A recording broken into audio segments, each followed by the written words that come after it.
आइए अब हम सॉल्व करेंगे प्रश्नावली 5.2 का क्वेश्चन नंबर 18। अब क्वेश्चन नंबर 18 क्या कहता है जरा देख लीजिए, बहुत आसान है। क्वेश्चन क्या कहता है 18 में कि किसी एपी के चौथे, याद रखिए दे क्या रखा है हमको, पहले जो दिया है वो देख लीजिए कि किसी एपी के चौथे और आठवें पदों का योग। भैया कोई एपी है और उस एपी के चौथा पद मतलब A4, ये हो गया चौथा पद, चौथे और आठवें यानी आठवें पद कर रहा है ना, तो A8 ये आठवां पद हो गया।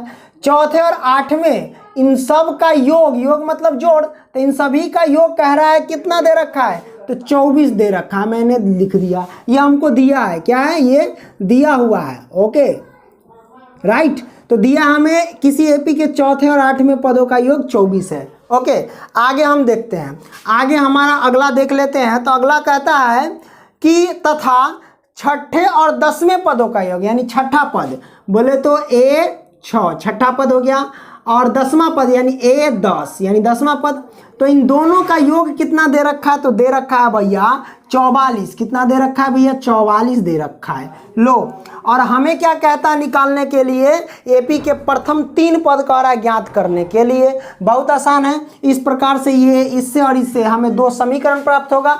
समीकरण में हम ए और डी का वैल्यू निकाल लेंगे, हम जितना चाहे उतना पद निकाल सकते हैं। तो हमें एपी का मात्र 3 पद निकालना है। तो पद निकालने के लिए आपको करना क्या पड़ेगा, तो वो करना पड़ेगा हमें ए और डी का मान निकालना। चलिए हम निकाल लेते हैं, कोई दिक्कत नहीं। सबसे पहले देख लीजिए A4 है ना, A4 का फॉर्मूला क्या होता है, तो आप कहोगे A, आप प्लस में A और प्लस में क्या कहोगे 4 है, 1 पॉइंट कम करो तो हो जाएगा 3 और ये D लगा दो, A प्लस के 3D हो गया ना। अब ये प्लस तो प्लस A8 यानी 8वें पद का फॉर्मूला क्या होगा, तो आप कहोगे भैया A और प्लस के 7D। ओके यही ना होगा फॉर्मूला, बराबर में 24। राइट, चलो अब देख लेते हैं, सॉल्व करते हैं। देख लीजिए A प्लस के 3D है। अच्छा एगो ए 2 A ना हो जाएगा भाई, अब प्लस 3 गो D और 7 गो D, तो टोटल कितना हो जाएगा भैया 7 3 10 गो D हो जाएगा। अब बराबर में 24, मान लेंगे इसको समीकरण 1। ओके आप लोग सजा लीजिएगा, है कि नहीं।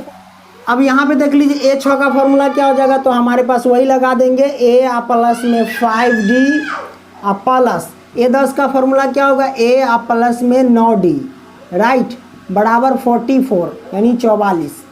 एगो ए 2 गो ए ना हो जाएगा भाई, आप प्लस में 5D या 9D, 9 5 14 के D ना हो जाएगा, बराबर में 44। इसको मान लो समीकरण 2। अब हम चलेंगे क्या समीकरण 1 तथा समीकरण 2 से। समीकरण 1 तथा समीकरण 2 से। ओके समीकरण 1 हमारे पास क्या है भैया 2A प्लस के 10D अब बराबर में कितना है 24। दूसरा समीकरण देख लीजिए 2A प्लस में कितना 14D अब बराबर में 44।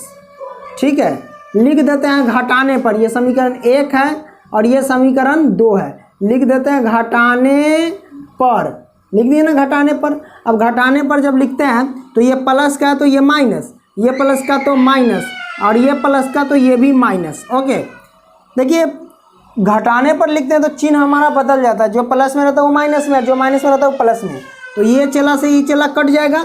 अब देखिए 10 गो D में से माइनस के 14 गो D घटेगा तो माइनस के 4 गो D बचेगा, अब बराबर 24 में से 44 घटेगा तो कितना बचेगा, घटा देते हैं।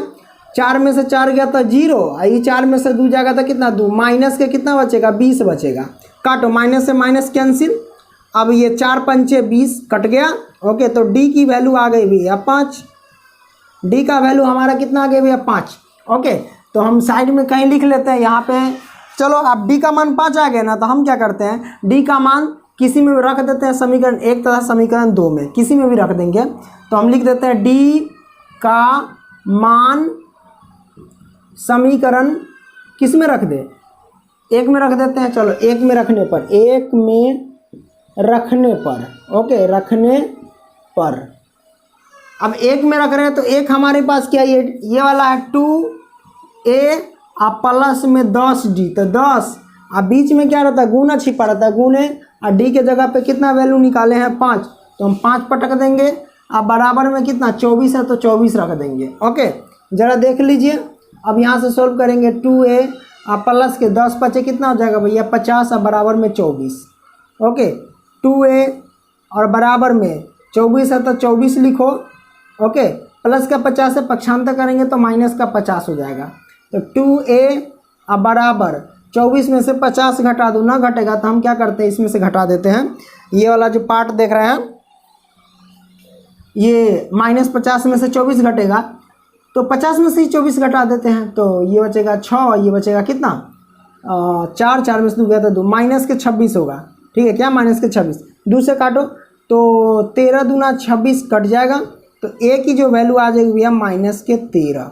तो a की वैल्यू आ गई भैया माइनस के 13 और d का वैल्यू आ गया 5। अब हमें निकालना AP के प्रथम 3 पद। तो अतः AP लिखेंगे AP के प्रथम 3 पद होंगे।